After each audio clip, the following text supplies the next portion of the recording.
You can. Yes. Okay, good. Yes. So what's your first question for today? So okay, so the sliding scale method of psak halacha, or that's what I sort of call it for myself. Maybe there's a better name. I don't know what you mean by sliding Okay. scale. So Okay. So this is explain that. the general framework that Yeah. in halacha, where in ideal situations we're going to be choshesh for more opinions, perhaps all the opinions, Mm-hmm. and all the minhagim and everything. And then as the situation gets more dire, we're going to be gradually more and more lenient, and Mm-hmm. ultimately maybe going by the most lenient opinion. And Mm-hmm. so the first question, that I have is, just focus on what is this method in, I mean, in your eyes, how you see it. Okay. How is this done? How is it done right, or how is it done wrong? Or Okay. No, it's etc. good. It's a fair question. I'm smiling and laughing because I'm thinking of the options and the different possibilities. But I'll start with square one on it. Okay. Okay. Because so let's start with square one. Okay. Square one probably on this one I think is the Gemara in Nida, where it says in a few situations that you can rely on a specific time. It says Yesh l'smoch Rabbi Eliezer b'shas hatzchak or Yesh l'smoch b'shas hatzchak. You could rely on Rabbi Shimon or Rabbi Eliezer or whatever it was. And the Gemara says that. Okay. And the Gemara's context there is you have a Rabim and Yachid in a machlokus, and there was no clear hachra ever later than that. That we definitely paskin, some definitely paskin like one of the opinions. Okay, so we follow the usual rule that when it's Yochid V'Rabim Halach Karabim, but even though we follow the usual rule of a Yochid V'Rabim Halach Karabim, that apparently, okay, because it's my own conjecture or my own analysis, and I've never seen anybody say it beferish, that apparently is not the same type of a klal as when the Gemara tells you Rabbi Yehuda, Rabbi Shimon, Halacha, Rabbi Yehuda. Because when the Gemara tells you Rabbi Yehuda, Rabbi Shimon, Halacha, Rabbi Yehuda, unless we're told in a specific machlokas or a specific case why we don't paskin like him, it seems like we're bound by the conclusion Halacha, Rabbi Yehuda. And with the Gemara in Erevin, where the Gemara goes through all these klalim, it's actually machlokas Rav and Rabbi Yochanan there, but we don't go into that part, right? But the Gemara there says that let's say Reb Meir and Rabbi Yehuda halach Rabbi Yehuda, Rabbi Yossi, Rabbi Yehuda halach Rabbi Yossi, Rabbi Yossi, Reb Meir, Rabbi Yossi, Rabbi Shimon halach Rabbi Yossi, halacha ke whoever it is mechaverei, Rabbi mechavera, Rabbi Kiva mechaverei. Some of them questions whether it's mechavera, filu mechaverov, right? Right. And then you have all these column of the Amoroyim, Rav Nachman, halach Rav Nachman bedina, let's say.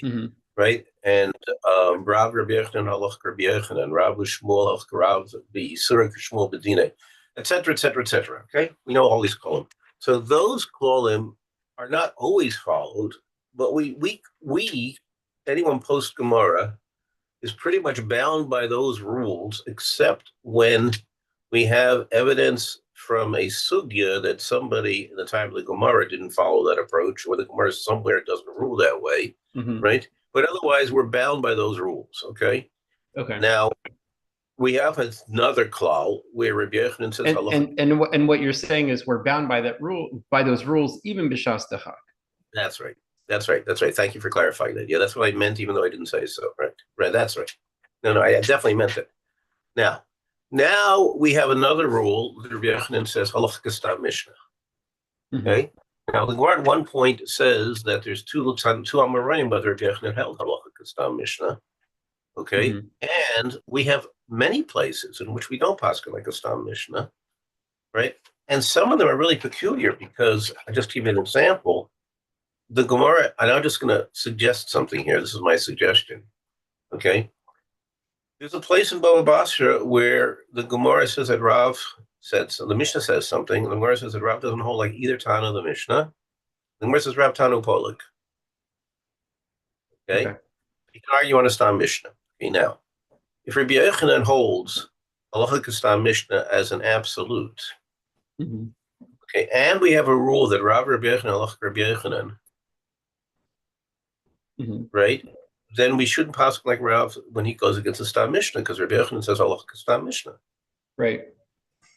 Okay.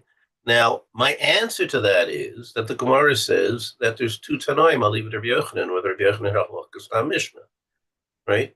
And the Gemara assumes that means that when the Amora who says held that Rabbi Yochanan had Halacha Kastam Mishnah means that there's no exceptions ever to the rule Halacha Kastam Mishnah. That's what the Gemara seems to be holding. And the other opinion, the other Amora, right, in Rabbi Yochanan holds that no, there's exceptions. Even Rabbi Yochanan agree there are exceptions. Okay, and our conclusion la halacha is that we don't paskin Halacha Kastam Mishnah has no exceptions. Okay, and since we don't paskin that way in Rabbi Yochanan, we're therefore free to paskin that when Rav argues on the Stam Mishnah, right, we're going to paskin like Rav against the Stam Mishnah because Rav is Basroi. Right, because he's after Rabbi Yochanan. Right. No, Rabbi Yochanan is after Rav. Rav is after the Mishnah. Okay. Okay. Now, we haven't talked at all about the rule of Halacha Basroi, but that's an important rule that we maybe should talk about on Monday, because that's a very important rule with lots of fascinating applications. So I guess we should hold on that one until Monday, because I think we should devote a whole time session to it. But let's start with the more basic continuation here, okay, which is the way you asked, the Shas Hatchak or the sliding scale is, and I now understand you're talking about it. Okay, now the Gemara says, so from this Gemara that says we can yesh lismoich al Reb Lazar or Reb Shimon or whatever it is b'Shas Hatchak, right? We see that evidently, okay, the rule that Yochid v'Rabim Halacha Karabim, okay, is not as absolute as the other rules are, because the rules of Rabbi Yehuda, Rabbi Shimon, Halacha Rabbi Yehuda, I've never seen any case where anybody says, "Oh, we can pass like Rabbi Shimon in this case because, you know, Rabbi Shimon is yesh l'smach Rabbi Shimon, you know, about right, b'shas l'chak, you know, like yesh l'smach Rabbi Shimon." Okay, now I will share with you that that's strange. What I just told you, I think it has to be true. But that doesn't mean it's not strange. And the reason why I think it's strange is because if I'm not mistaken, okay, there are definitely cases where we say we pass like Rabbi Shimon against the Chachama because it's a Shas Hatchak. Okay, yet, okay, Rabbi Shimon and Rabbi Yehuda, we never say that exception. That's really weird that the rule that Rabbi Yehuda, Rabbi Shimon, Rabbi Yehuda should be stronger than the rule that Rabbi Shimon and the Chacham and the Halacha should be like the Chachamim. Isn't Rabbi Shimon Rabbi Yehuda one of the Chachamim? Yeah, that is pretty interesting. Right. Okay, I'm just putting that as a question that's bothered me.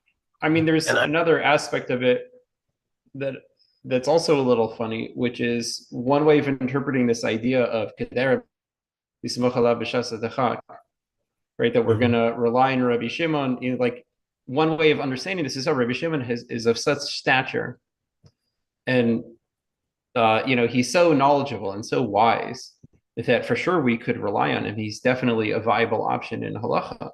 And if that's how we're interpreting it, it shouldn't matter who he's disagreeing with. He's, you know, his path is a viable path and it's acceptable in Yiddishkeit.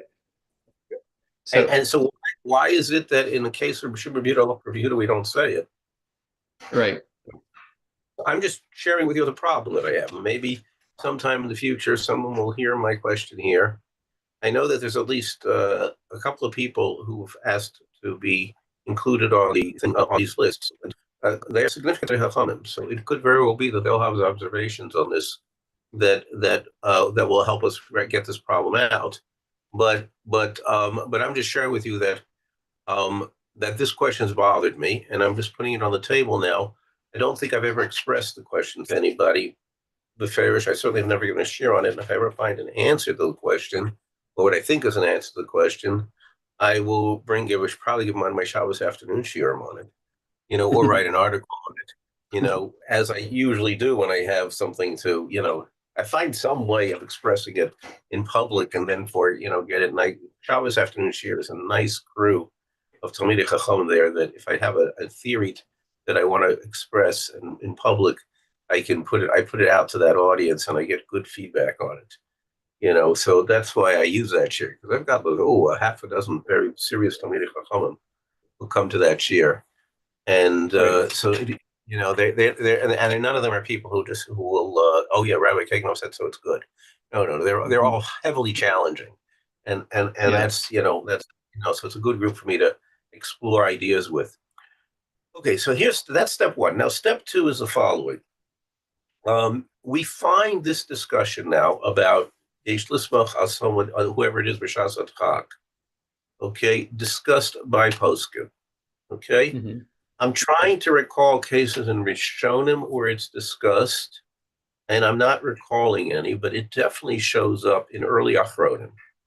Okay, so and the case that I'm going to pick is the case of the Chodesh Yashan issue. Okay, Mm-hmm.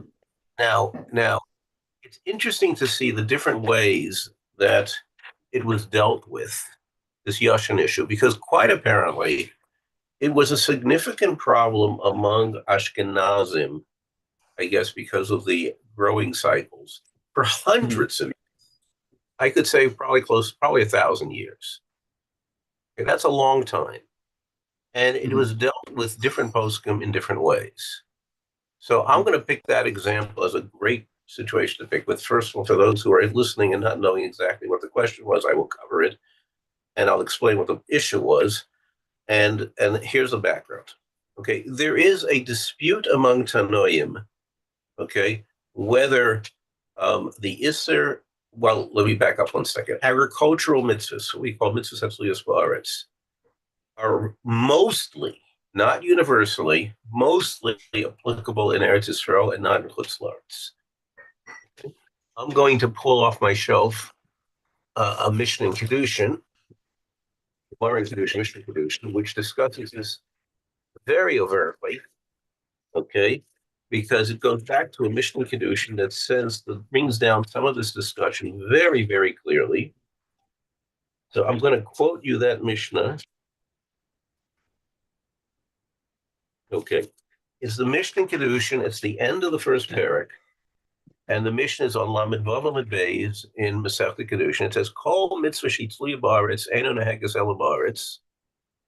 Okay, any mitzvah, right, that is agricultural only applies in Eretz Yisrael. V'she'eino tzliya ba'aretz neheges bein ba'aretz bein b'chutz la'aretz, and the mitzvah that is non-agricultural applies in Eretz Yisrael or in Chutz La'aretz. Chutz, right? The Mishnah says now the chutz on okay. It says chutz in the Mishnah to Orla, Klayim, and Rabbi Elazar says also Chadash. Okay, so now reading this Mishnah as it is, the simplest way to read this Mishnah, right, which Rashi learns it this way, is that the chutz is going on the first part of the Mishnah. Orla, Klayim, and Chadash are all mitzvahs tliyos ba'aretz. So it's going back to the phrase of the Mishnah that any mitzvah that is dependent, right, any agricultural mitzvah is only noyeg in Eretz Yisrael, except for, right, Orla, Klayim, and that's what according to Tanakama.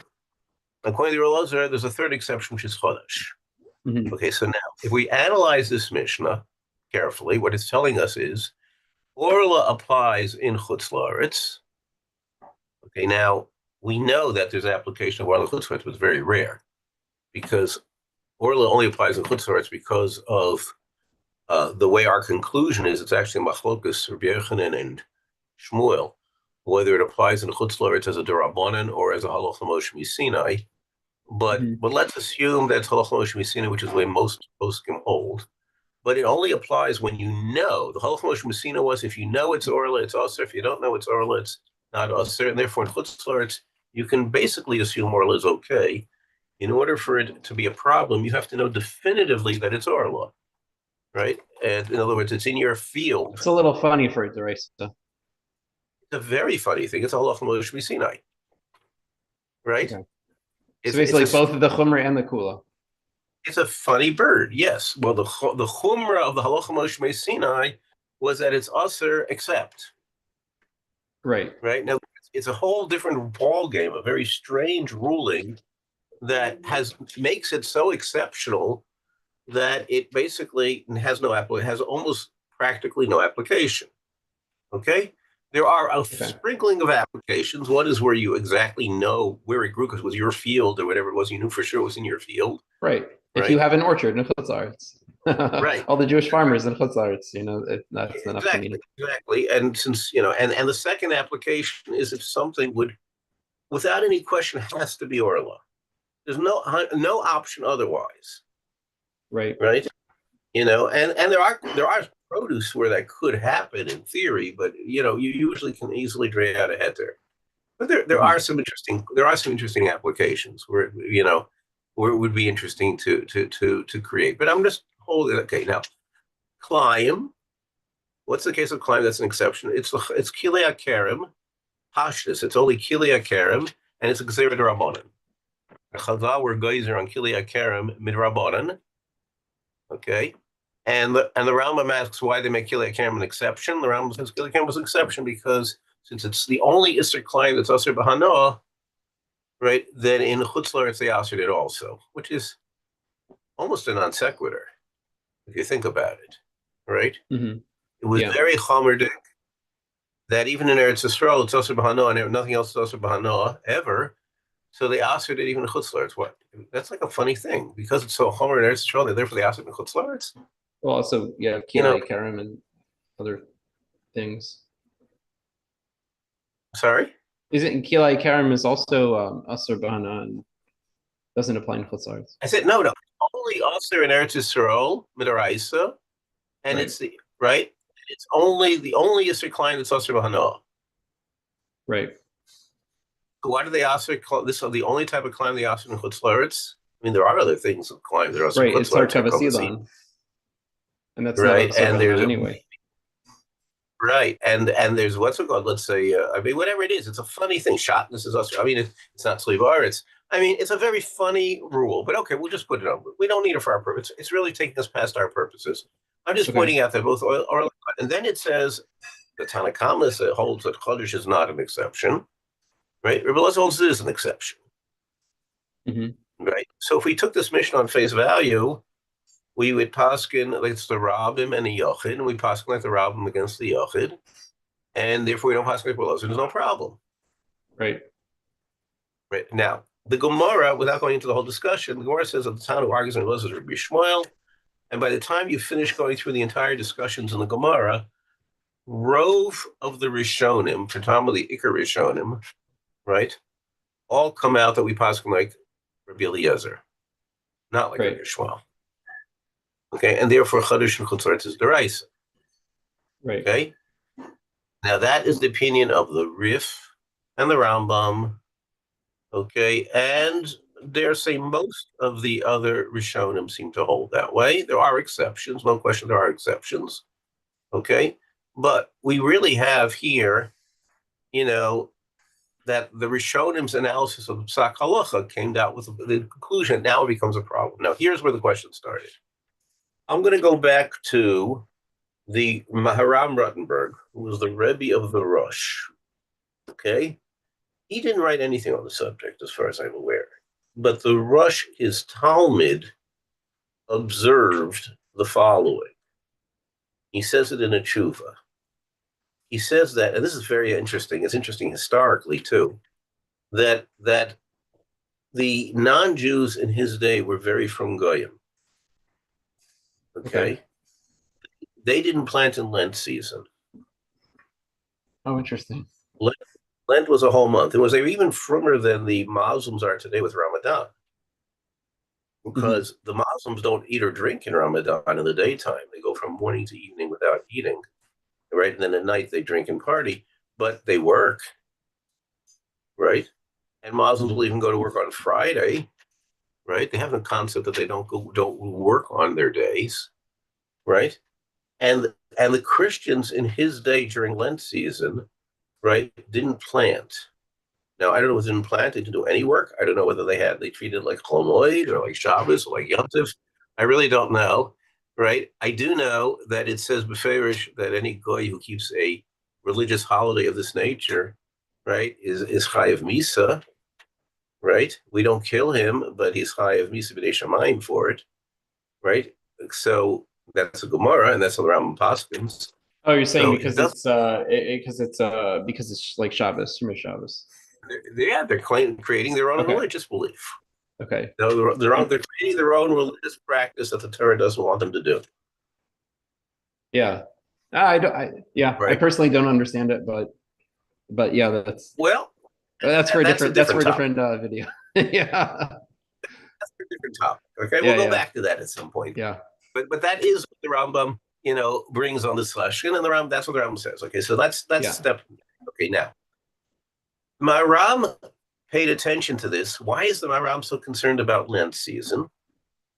Because the halacha of Chodesh is that it depends how long it's planted before the second day of Pesach.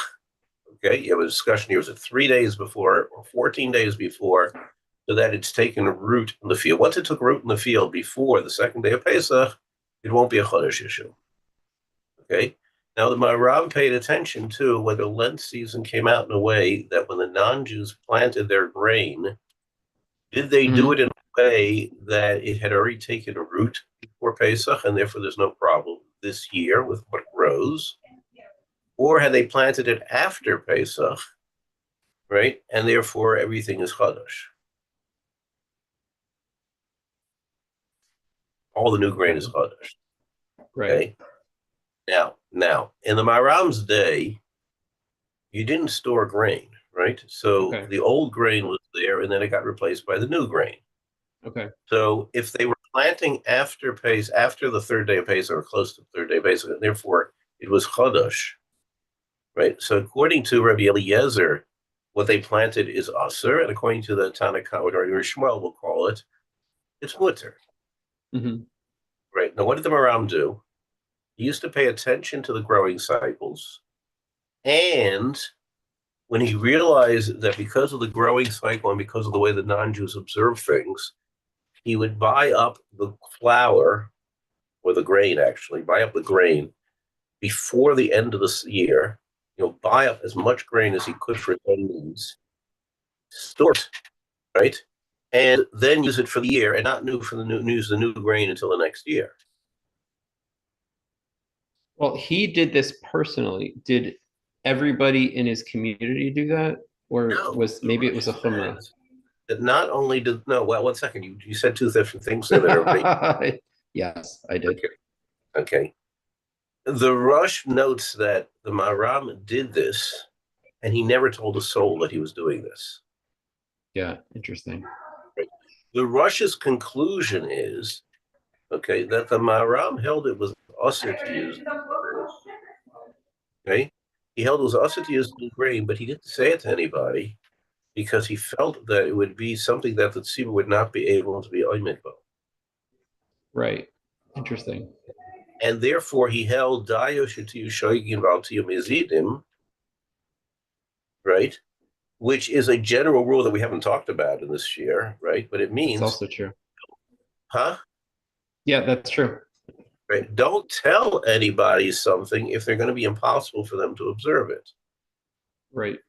Right? Now, unless there's an exception to it, if it's beferish in the Torah. Okay. Right. Now, this is clearly not beferish in the Torah because it's machlokas b'lezer and b'shma. Right. And is it possible that he just felt that, Kedai Rabbi Yishmael lismoch alav b'shas dachak? Basically for everybody it's a shas dachak unless you bought the grain. If you bought the grain, then it's for you. It's not a shas dachak. Then you should be machmir. But for everybody else, it's shas dachak. Maybe possibility exists that he could have held that way. Okay. Right. Because the Rush never discussed it with him. Right. The Rush tells us what he held in two different places. He discusses this at the Shaila, right? But he never says that, it's kind of like a funny thing where he says, this is what I plan to do, right? But I happen to notice that my Rebbe, the Maharam, did this, but he never discussed it with the Maharam. It's kind of funny. Yeah. Why don't Maybe you go he didn't. Sometimes you need chutzpah to ask questions. Could have been that. More likely is he didn't. I would suspect he didn't think about it until afterwards. In other words, he remembered this as he was a young man when he was learning by the Maharal. He remembered the Maharal doing this, and then later on it hit him. Oh, now I chop what he was doing, right? Mhm. And now it's too late for me to go to ask him. Right. Yeah. So I have to go take a look at Chuba and see if the Maharal was alive still at the time the Rush had this conversation, discuss writes this down. He probably wasn't.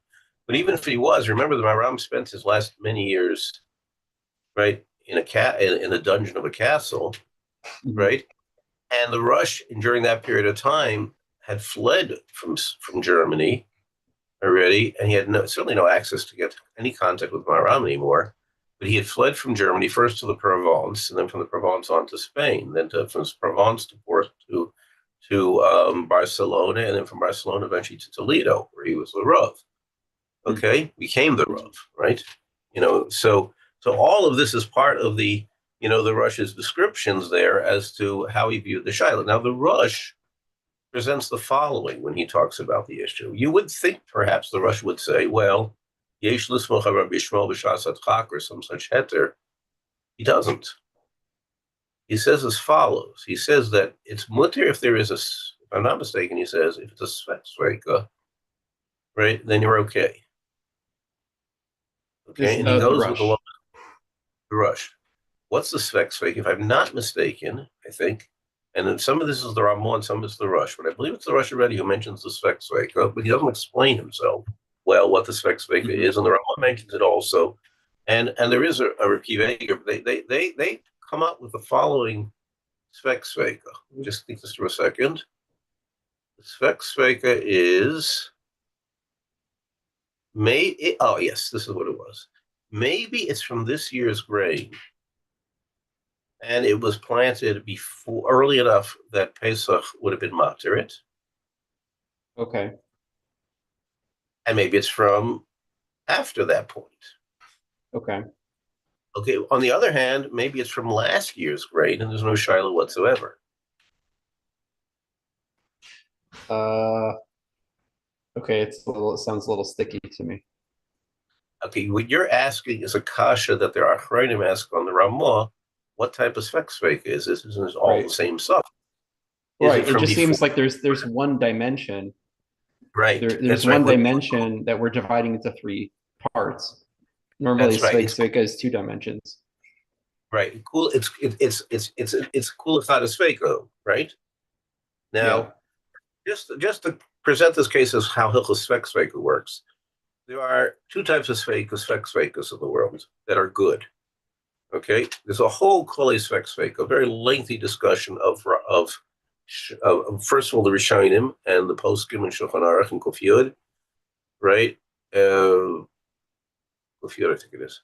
Either Kufiyud or Kufiyud Aleph. I think it's Kufiyud. Anyway, whatever it is, a whole long discussion of sveka, how sveka works, followed by, after you go through all the sugyas with all the Ramos and all the Shulchan Aruch and all that, a very lengthy shach who goes through Koli sveka, then Pri Chodesh, who disagrees with some of the shach's rules, and then you have the later Achronim, and they all go anyway. So, putting together the simplest way of looking at this, okay, there are really two types of svekas that are okay. One in which there are two completely unrelated shilas, right? Either of which would result that the shilah is mutter, and we have a case in which, right, both of those shilas coincide, right? So when you have a situation like that, then you have a legitimate svek. That's called a svek nesapech, right? You could approach the svek either way. You could say either shilah first. Okay. Right? You could say shilah X is it mutter usher, and if it's usher, then maybe because of shilah Y it's mutter. And you could discuss the svek in the other direction too. You could say, well, if it's Y is the question and then it could be mutter, and if it's usher, maybe it's mutter because of reason X. Right. So the Rush brings this svek, or maybe the Ramah. Yeah. Wait one second. Let me clarify the whole discussion first before we get to this. Okay, you're asking a little prematurely. Okay, there's another type of a svek, which is also acceptable. And that is when there are two different halachic reasons for a question. Okay, one is dependent on the other. In other words, question A, if it's one angle, it's mutter, if it's the other angle, it's usher, right? But even if it's right, but even if it might be usher, there might be within that another angle at which it might be mutter. And let me explain. Okay. This is a much harder type of a svek to grasp. Let me just think a second. If in another case, rather we get into the Yashin case, I want to get to a case out of it. I think I have a good case. I just want to think it through for a second. You may want to put this on hold for a second, just for if you have. Will it go? You have a pause button there? Yeah, I do. I can Put it pause. on pause for a second. Okay. The question was, no, did you pause or stop? No, I paused it. Okay, good, because there's pause and stop, and it makes a difference. If you hit the stop button, it comes out a new recording, a new piece. No, I If it's just pause, it'll pick up from where it left off. Okay, so you should say afterwards whether recording resumed or recording started. Anyway, I want to just think this through, and I'll talk to you as a means of doing it. Then I'll repeat it if it works out well. Okay. Okay. I don't want to think if it's confusing. No, do you have it still on pause? Yeah. Huh? It's still paused. It says it's no. It says it's being recorded. Probably because it keeps on saying it's recorded until I stop the recording. Okay. Oh, so that's good. That means it's on pause. Okay, that's Okay. fine. Okay. Okay, because I don't have anything here to tell me whether it was paused or not. Okay. So here's my I want to think this for a second. But the classic case that we say Stam Kalim Ein Bnei Yaiman. Mm-hmm. Okay, now Tosfos explains Stam Kalim Ein Bnei Yaiman is a svek sveka. Right. Okay. And he said Yeah. svek sveka is maybe this was a dover po game.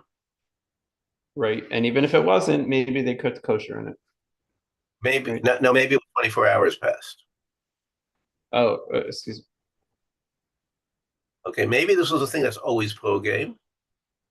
Oh, interesting. Something that's always pro game, and even if they cooked something that's not pro game, maybe it was 24 hours since it was last used. Okay. Now it's very hard to reverse that svek sveka, right? Maybe this was something you could say this way. Maybe this was used after 24 hours, right? And if it was used within 24 hours, maybe it was a never pole game. That fine works out well. Yeah, because there's two dimensions. There's what he cooked and when he cooked it. A second. Oh, so then it's not a good example. So I'm not going to be able to use that one. Okay, that's going to be an example of a 1 second. Let me just think this through. Then I can use that and then we can put it on. I'll repeat the case, but I want to repeat it to show what an example of svek that's nishapach is. Let me just think it through for a second. One is if I used it after 24 hours, it won't make any difference. So within 24 hours, maybe it's never a poge. If it was a never a poge, then it's not a problem at all. And if I used it, it was never a give shot. Maybe it was after 24 hours. Okay, yeah. Put the recording back on. Okay. Okay. And we're back. So I'm going to give you the case now of a svek that nishapach. There's a lot of them, but let me give you them like one like this. Most of them are nishapach, but here's a classic one. Okay, you have a halacha that's something that wasn't if you don't know when something was cooked in a non-kosher pot, the food is mutter. And the reason why it's mutter is because we say stam kalim ein bnei yaiman. We assume that it's not been used in 24 hours, but why do we get to use that? Make such an assumption. The answer is because every case like this is a svek. That's what Tosfos explains.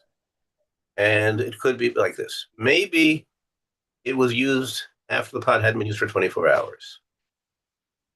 Okay, and therefore it's not a problem halachically. It's a never problem for that reason. And even if it were used within 24 hours, maybe what was cooked, right, would not agree with the food that was cooked there the first time, and therefore, right, it's only a never problem to begin with. So both reasons end up that the pot can be used. And you can reverse that. It makes no difference which order you put the two in. You'll end up with a svek, and that's why we can assume that if something was used, let's say do we know a non-Jew cooked this in his pots, right? The halacha is that it's mutter to eat, right? You're allowed to eat the food, okay, because it's stam kelim in a b'nei yomim, okay? Now, if we want to apply this to the Rosh's or Ramah's application of sex veka, it's going to be really interesting. Maybe this came from last year's crop, in which case there's no Yoshan. And maybe it's from this year's crop, but it's also from before. It was planted earlier. Okay, now that may sound like a sex veka, and we can reverse it and say, well, maybe it's from this year's crop, but it was planted before. Or what? Or maybe, isn't it all the same suffix? Not two svekas? Maybe it's maybe it was planted before Pesach, it was planted after Pesach. It's not really two svekas. I mean, if we think of time as just one continuum, then there's one question: did he plant it before, or early enough, or not? If we think of things, oh well, there's this year's crop and last year's crop. Mm-hmm. I guess then time isn't continuous. Okay, so the way Rabbi Kiva explains the Ramah is because there are halachic ramifications that make a difference whether it's this year's crop or last year's crop, as far as, let's say, hafrashas maestris, hafrashas maestris, or things like that. Right, so there are things that have halachic ramification, whether it's this year's crop or last year's crop. Right. You can't separate maestris from one year on the next. Now, that doesn't apply to chalutz and chutzlarts usually, but the concept of which year it is could have halachic ramifications. Yeah. Okay, so I'm just putting it on now. Now I want to get to the main thing, which you asked us was the continuum of, dasat chak or not. So I just pointing out that this heter is not such a glatt heter, but it may work. Okay, and the other heter is rove. Most grains are coming from non yashan, but if we know that as a fact. That only could work if you know it as a fact. Right. That most is coming from Yashan. Right. It has to be at least a somewhat reasonable assumption. Okay. Now, in most years in these places, I do not believe that was a reasonable assumption. As soon as the new grain came in, they used it, and they probably were hoping, right, that they could get the new grain in before the old grain ran out. Right. Right. And once the new grain came in, you didn't have that. I mean, there are places and times where that's true, but as an absolute assumption, it's not so pushy.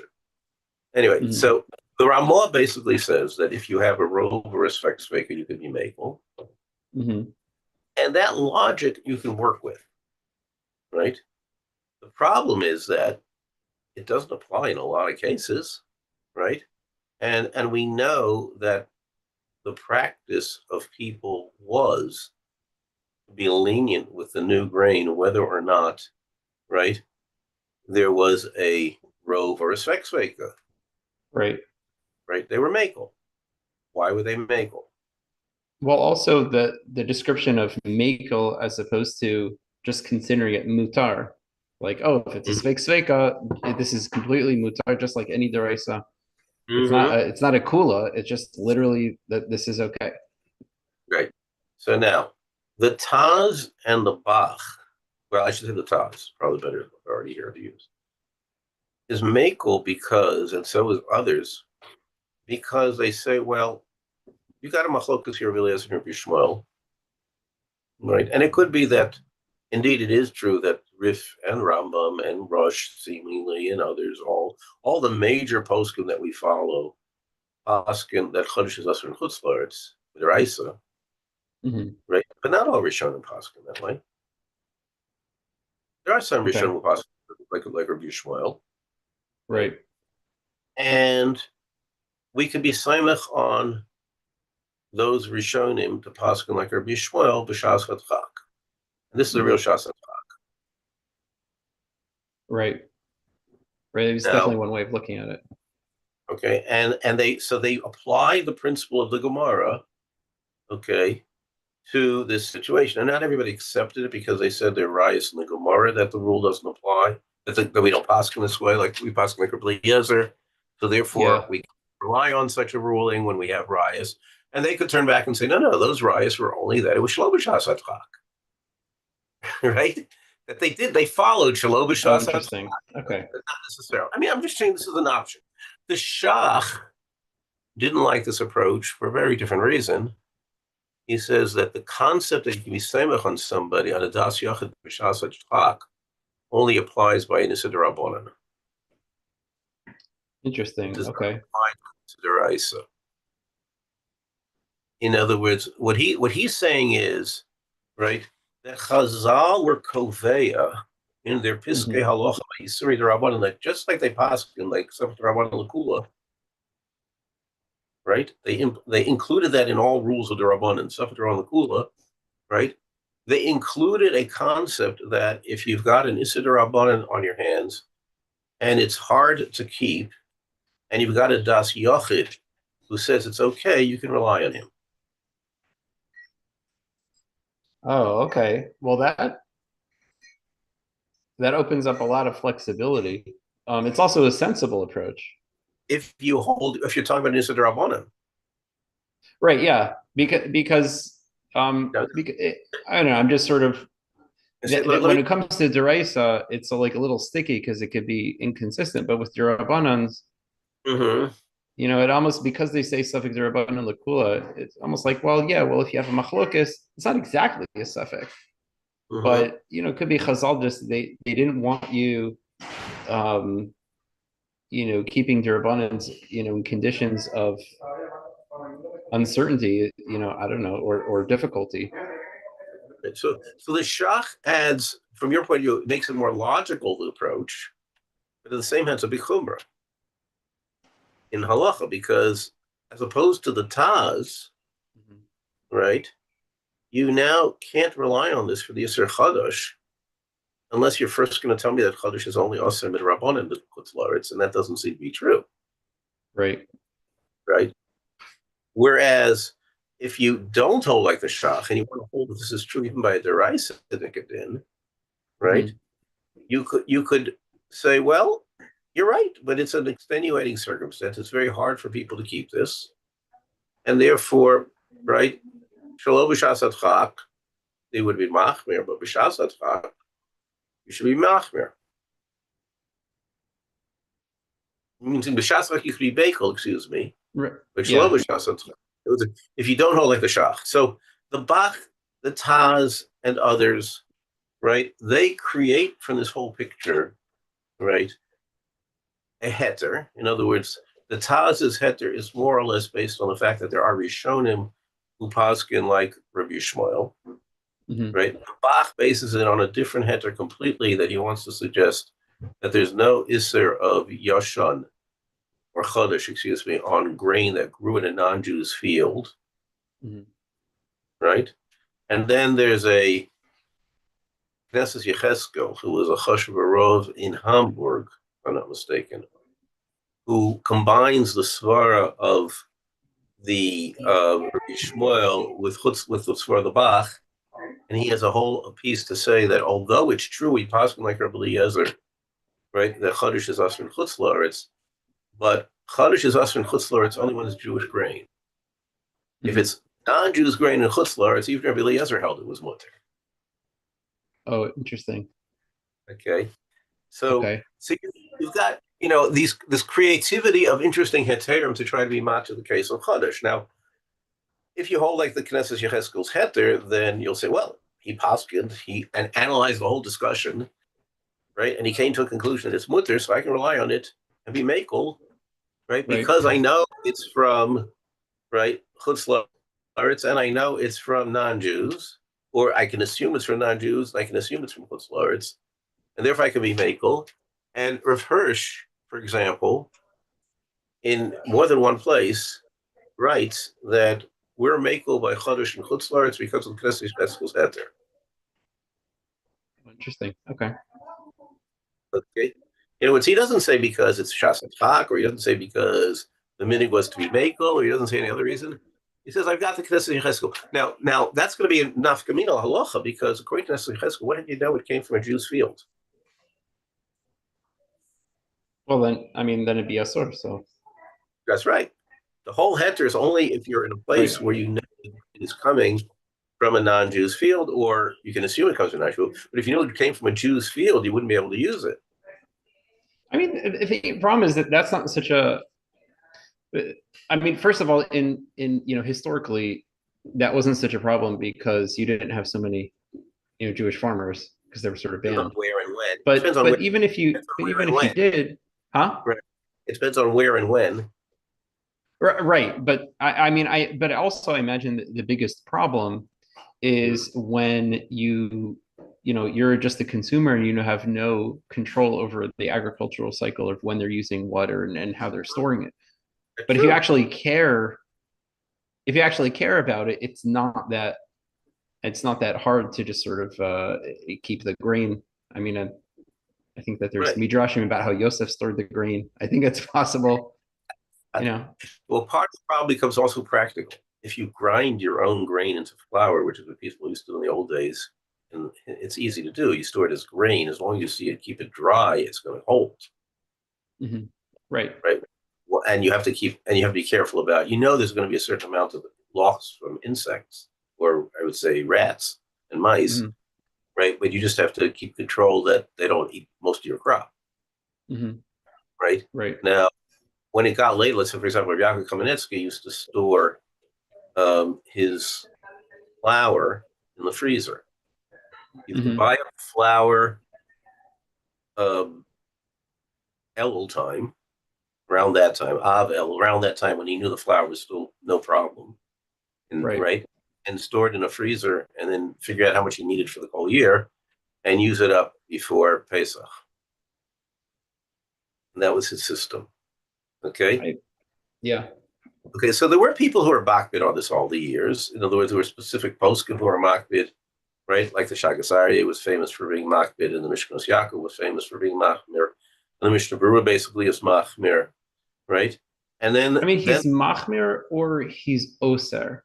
I mean, because he's mach. I'll read you the Mishnah Berurah on it.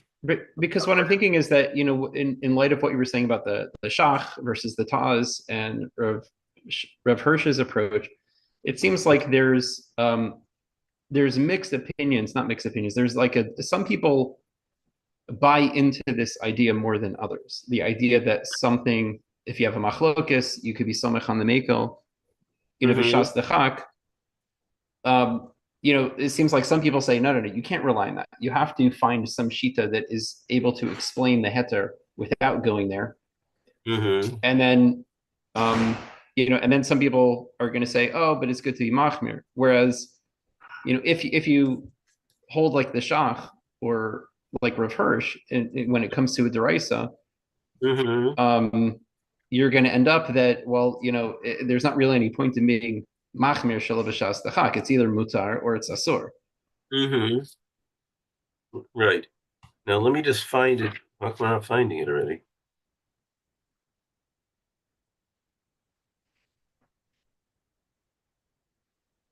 Here it is. Okay. In tough pay tests, if you in place of Chodesh is of course in Yeridea, and there's no Mishnah Mm-hmm. Berurah today, right? But the last sif of tough pay tests in Hilchos Pesach, the Machaber says, "Aser lecha Chodesh, af bizman hazeh, bein lechem, bein koli, bein karmel, ad tchilas leo yud ches benisan, where it's Yisrael, ad tchilas leo yud zayim benisan, because the Sveik of the Yom you have to be machmer for. Mm-hmm. Okay. Now, the Mishnah Berurah has a long piece on this. Okay. And he writes here, the Ramah wrote a heter in Reish Hadi Gimel, that is a Sveka, right? And he brings the whole discussion there about the Ramah. Okay.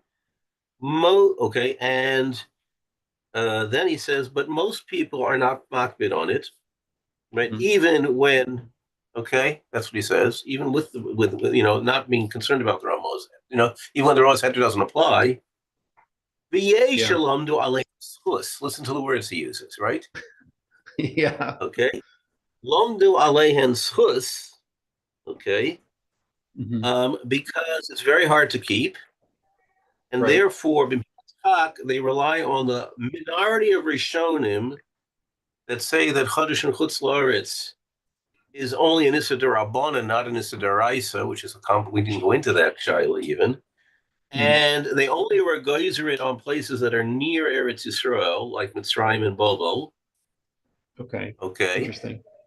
And some were Saimach on it. It only applies to Duasha Yisrael of Alo B'Shalakum, which is the box Lomdus. Okay. I don't think he even brings the Knesset Yecheskel here, the Mishnah Berurah, which is very interesting. Yeah, he doesn't even bring the Knesset Yecheskel in here.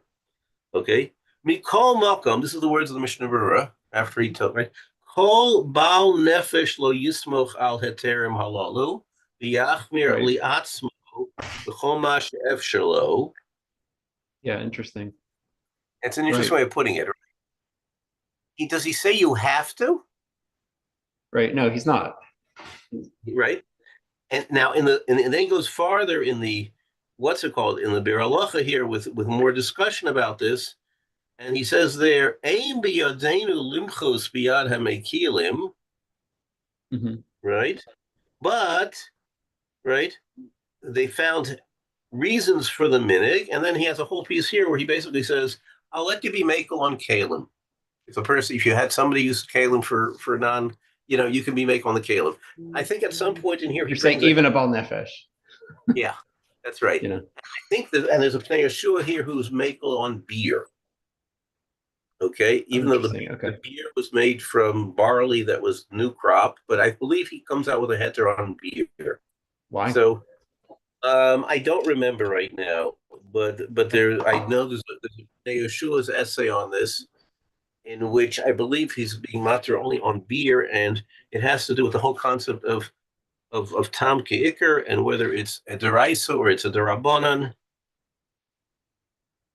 Yeah. Okay. Yeah. Now the Mishnah Berurah. Oh, he refers us to the Pnei Yeshua and the Mishkanos Yaakov and other Achronim. Okay, and the malts. Malts is the malt. Okay, barley malt. Okay, and the okay, and it right. Okay, so the Mishnah Berurah says that on the Shmarim, is he referring to the barley malt? I'm not sure. I'm not sure if he's referring to that. We'll take a look again through more carefully. But definitely, right, he's being, okay, so Mishnah Berurah doesn't say it's us, right? He's telling you to be machmir. Now, here's the interesting question, okay, and I'm just speaking this out for my own purposes. When, right, it was hard to be machmir, let's go back to the Maram's day, right? Why didn't Maram tell people to store up grain? And you crop to the next, from next year to the next. There's a problem. Well, several good either because people were not used to doing it and they thought they wouldn't listen. That's one option. A second option is that it was completely impractical for everybody to be machmir because there wasn't enough grain to go around. And if everybody bought it up, there would be enough, or it would drive prices up to the point where the hungry people wouldn't be able to afford it, or the poor people would not have anything bread to eat. Right?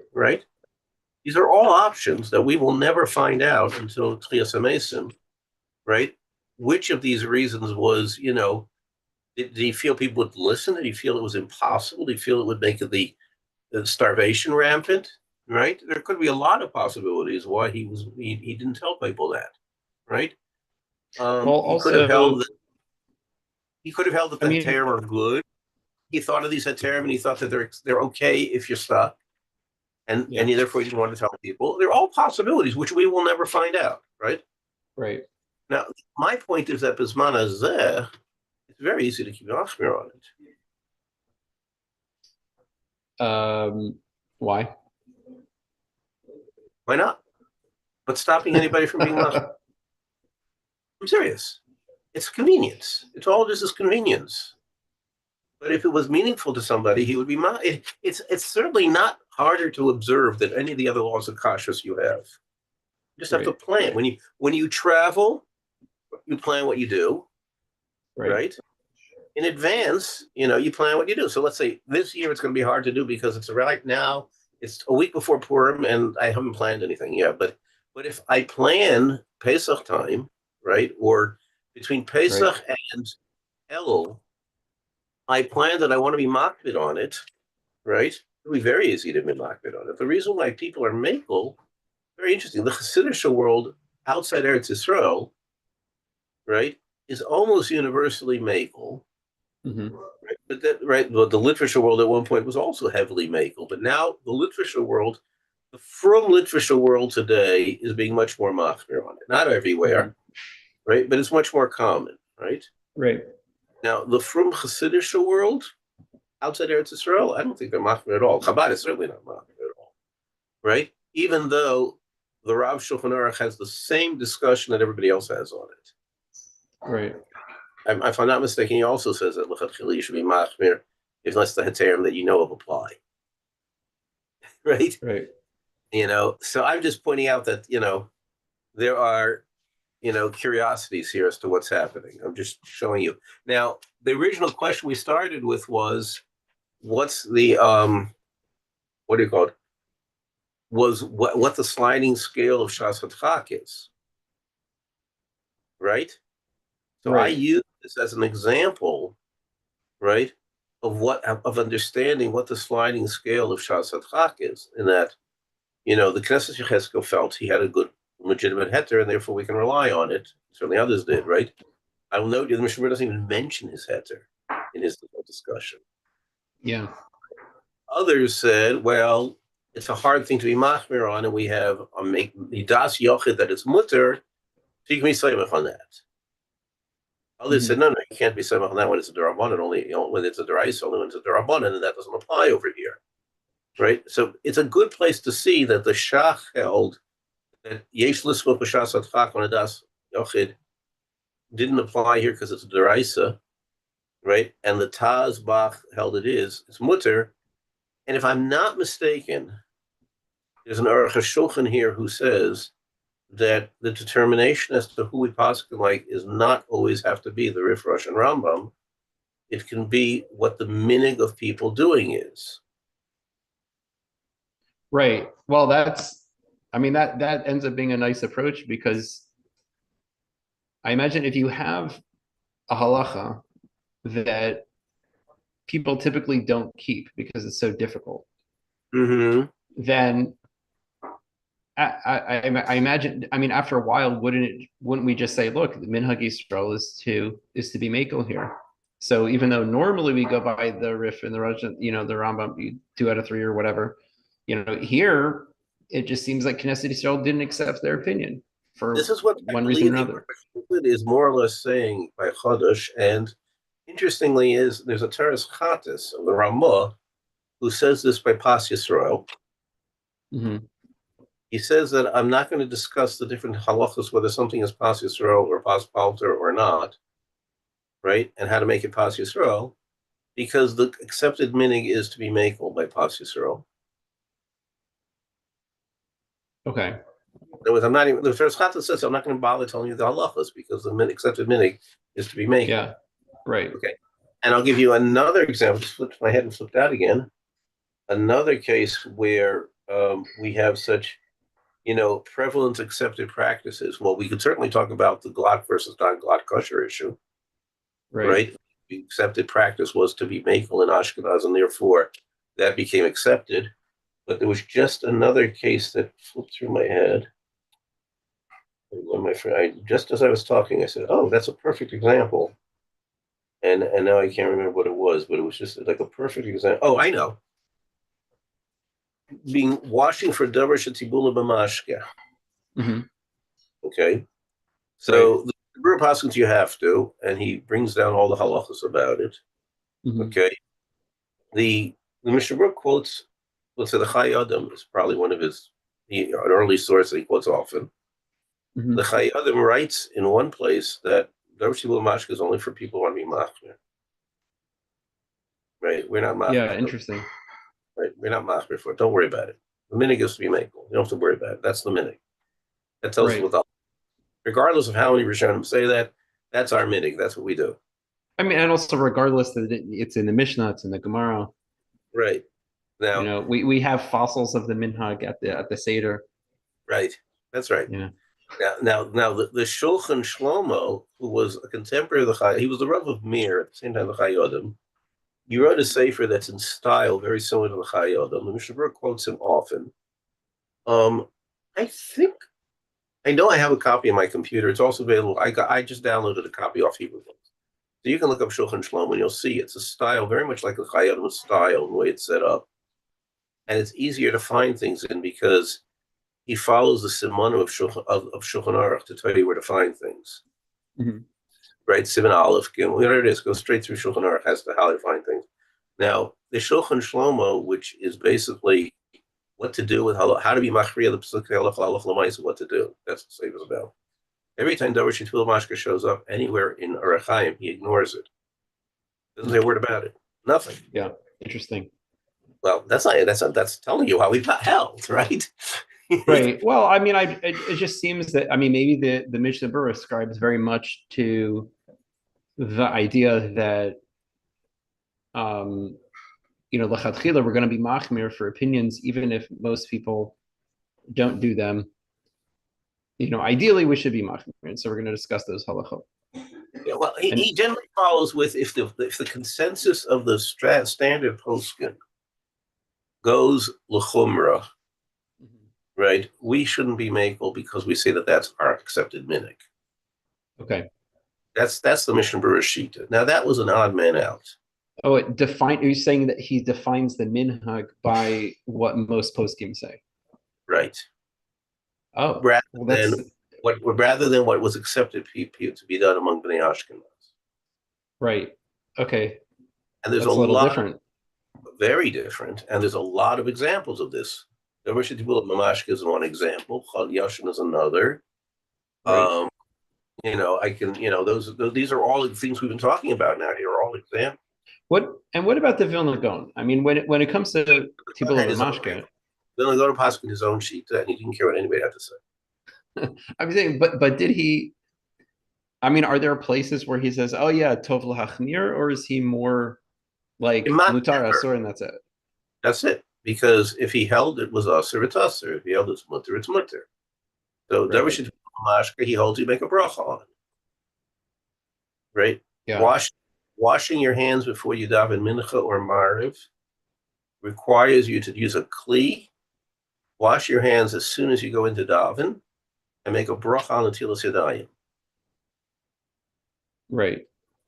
Now, and what about mincha mariv? You have to wash twice or once? Oh, between mincha and mariv, I don't know. I have to go take a look. Okay. But you understand what I'm saying? I'm just pointing out. I'm not talking. I don't do the Gros Minhagim. I'm just saying. But I know people here in Yerushalayim. I have a house guest often who follows Gros Minhagim. And so, for example, if they follow Gros Minhagim to the nth, they don't end. They don't say on Shabbos Boni Yerushalayim or Boni Racham Yerushalayim Amen. He says Menachem Sino Boni Yerushalayim on Shabbos. Interesting. On the third bracha benching. And when you say what we call Bari Nefashos, Baruch Atah Hashem, at the end, Baruch Nefashos Rabbos Chesed Malkom Asher Baruch Chesed Nefesh Kochai, Baruch Atah Hashem Chei Olam. Oh, interesting. Right now, that's not what we do, folks. Right? But Ra is not mityaches to what anybody thinks. He's got his own way of doing things. Right. Right. So here you get into the Gronikim, what they go, and then you have the Briskers, who some follow a little bit of the Gra, but not fully, right? Yeah. And you have different shitas, but here that's so you got a lot of real Gronikim. Flip you don't have real Gronikim because even the people who follow Gra, they say they follow Gra, don't follow Gra to the nth degree. Mm-hmm. Right here in Eretz Yisrael, there's much more people who say they follow Gra straight through, whatever the Gra holds, right? Much more so. Right. And then you have the Briskers here who have their own way of doing things. And it's somewhat influenced by the Gra, but not fully. So the Briskerim do not say a bracha when they wash their hands before Mincha and Mariv. And they don't end Bari Nefashos the way I just told you. And they don't end the third bracha of benching on Shabbos the way I just told you. Mm-hmm. Right. But they do follow Minhag Gra and other things that they're very fussy about. So there's different ways that they are doing things. So, I think that we have to hold here for now. I guess we can call this shear sliding. I don't like the word sliding shear because it's not clear. When can you rely, right, on a minority opinion, right? And if you want to say specifically Chadash, and then I don't know if you've answered your question enough to finish it for now, and you want to Monday pick up a different subtopic, or you want to continue with it. I'll leave it up to you to think about. You can let me know. All right. Okay. Okay. Great job. You're at the office now, or where are you? Hold on. Let me pause the recording. Yeah, that's true.